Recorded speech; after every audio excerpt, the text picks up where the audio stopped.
Okay, got it. Sure, whatever. All right. How's it going, guys? This is a totally different type of video that I normally don't do, but it's really bothering me, and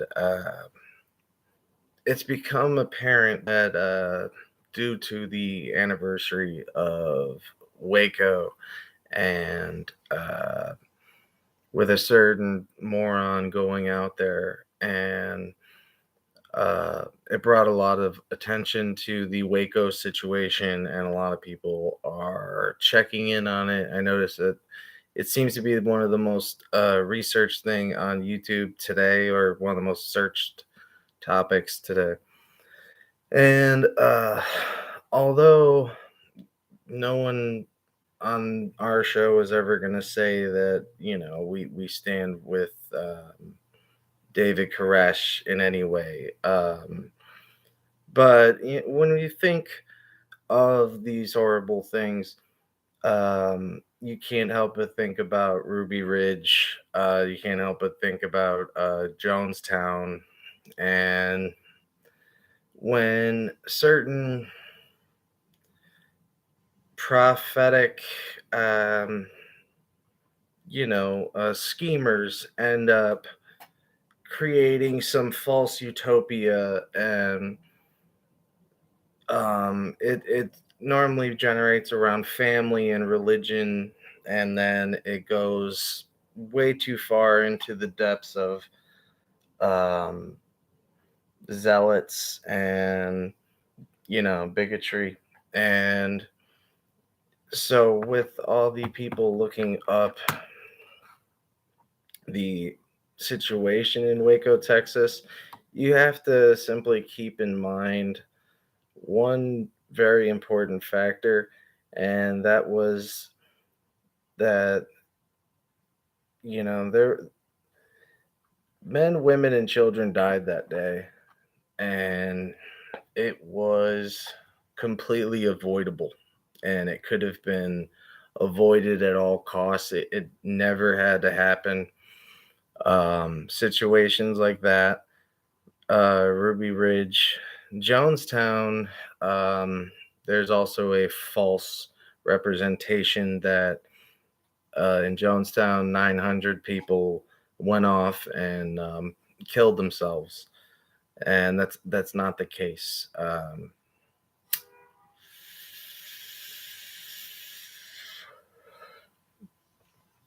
In a lot of these kind of situations, you have to remember people were murdered that day.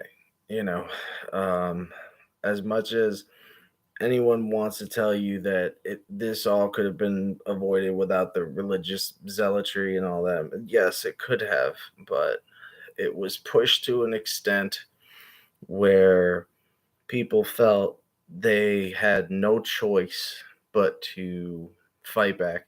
And in a case where in Waco, it's very different because you had, David Koresh was shouting to the ATF that there were men, women, and children in that that home.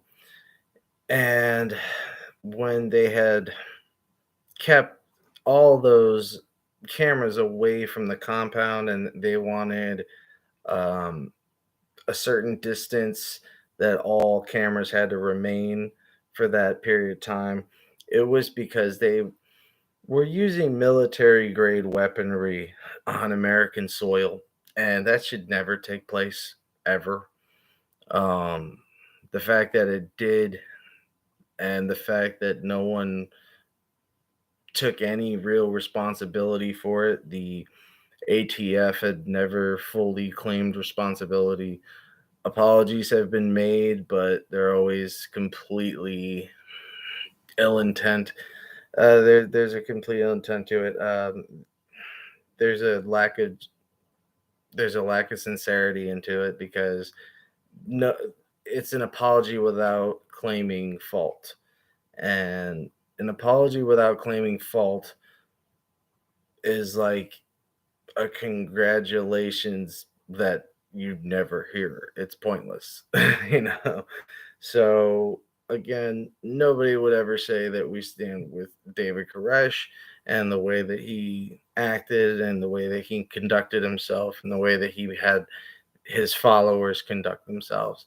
Of course, this is disgusting, but we have to also remember that a lot of people could have escaped. A lot of people could have been freed. A lot of people could have lived through that. Had the ATF done the simplest thing of hostage exchange, any type of real negotiating. In this situation, you had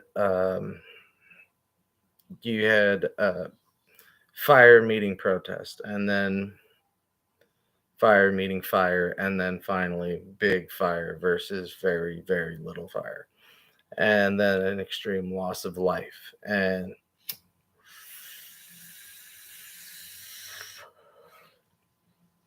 facts are facts. We have seen on the videotapes that um, they've completely fired first. The AATF had completely fired first.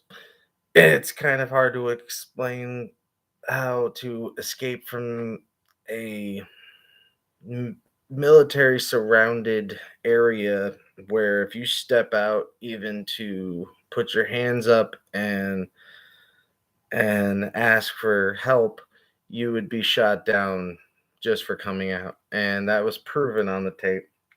That was proven on multiple different cameras, on multiple different stations, on multiple different news networks. There was clearly evidence showing far too much aggression, and at no point did they relent. And it was a ongoing gauntlet of extreme overreach and overpower and overkill, for lack of a better word. It was really sad because of all these children that could have survived and all these people that could have simply gone out the back. I'm sure they could have come to some sort of agreement, but the ATF were so trigger happy, and we have to remember that that was the times back then. And this is why things like critical race theory and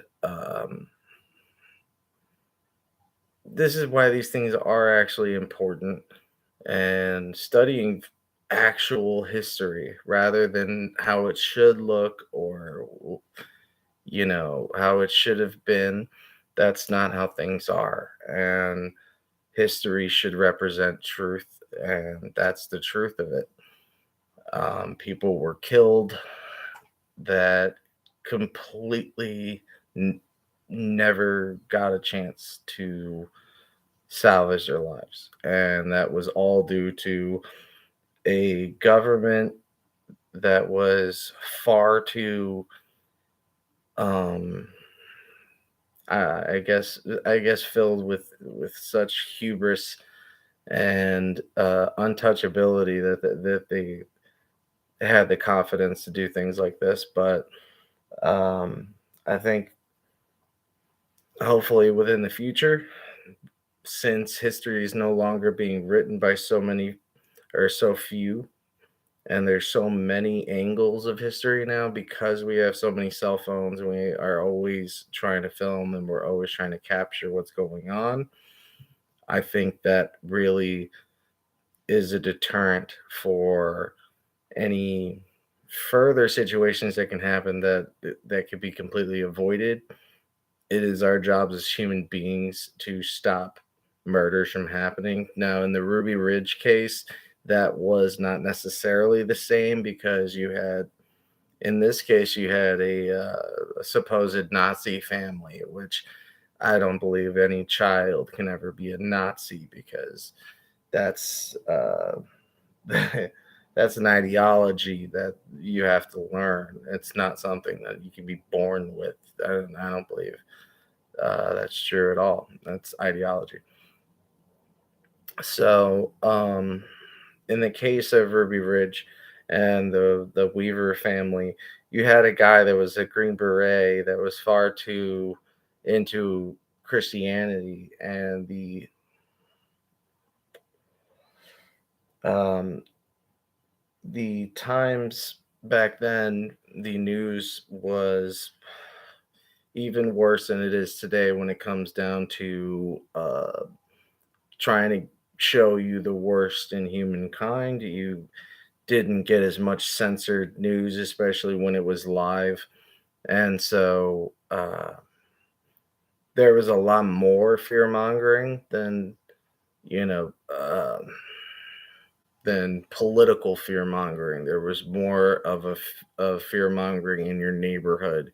And so you had a guy, um, Randy Weaver, who was completely a devout Christian and a devout American and Green Beret, and it was that Christian theology that forced them, that forced down their throats, that they forced down their children's throats, and then moved them to a completely desolate place in Idaho that was so high up. It was near Canada, almost remote.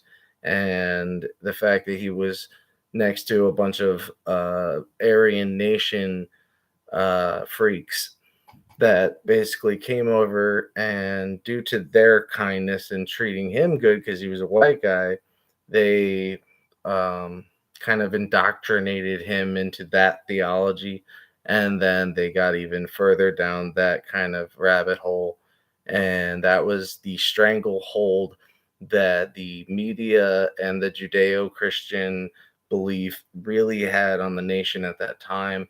Whereas now we're more obsessed with the political and the categorical.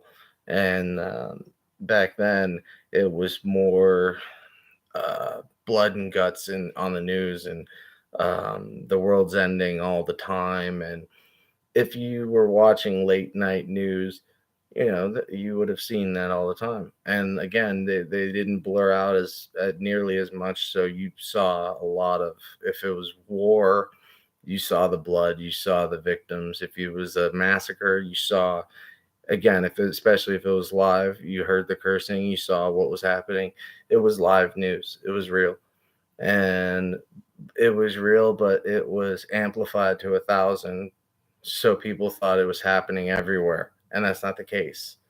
That was one issue happening at that specific time.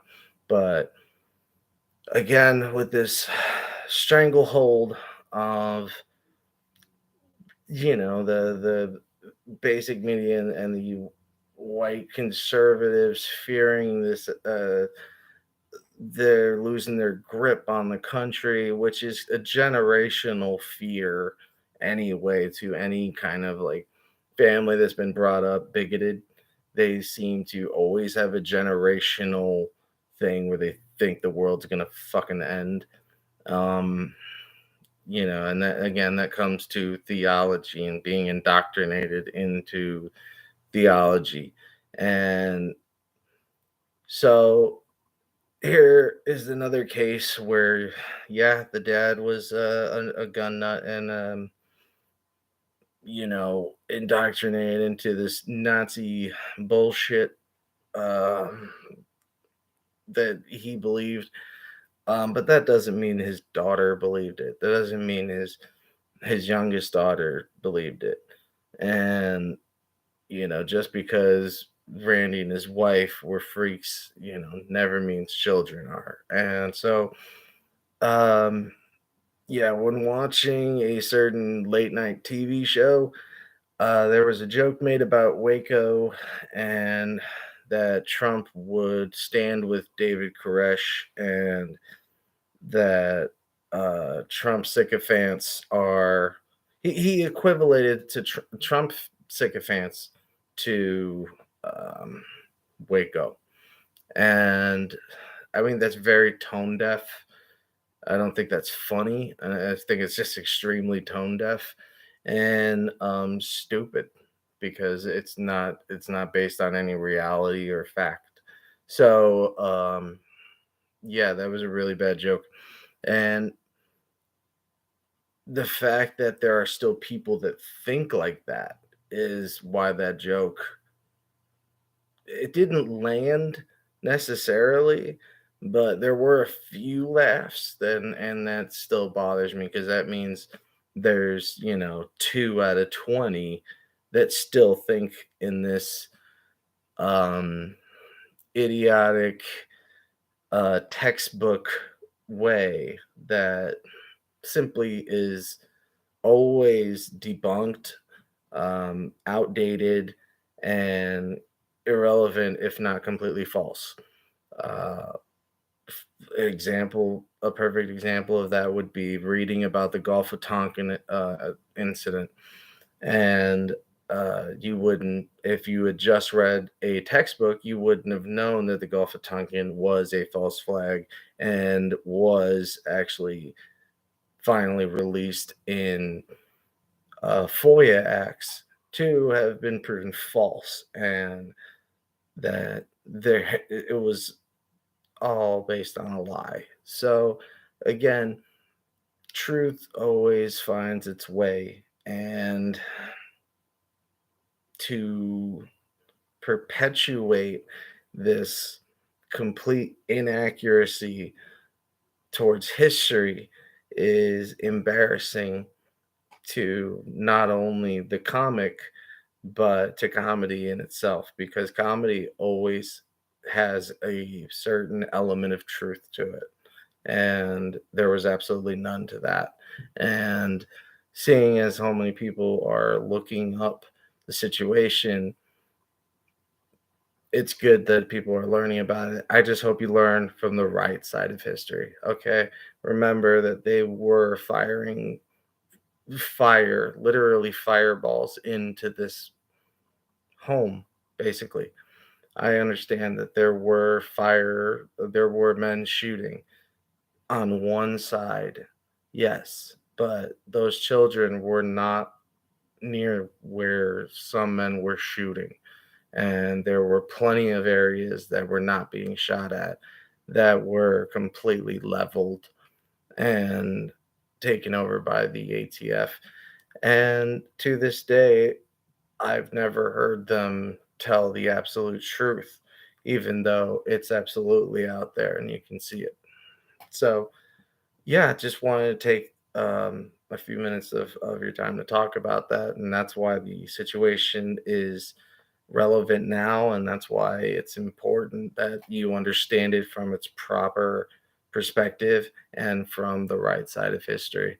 And that's what we try to do at USAG and STS. And yeah, we're going to continue to do that. Whether they like it or not, we will always stick with truth, rationality, honesty, and love.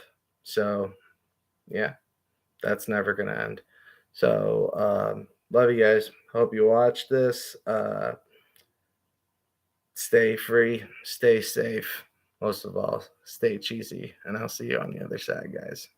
Check us out at 10 a.m. tomorrow, every day, Monday through Friday. Laters.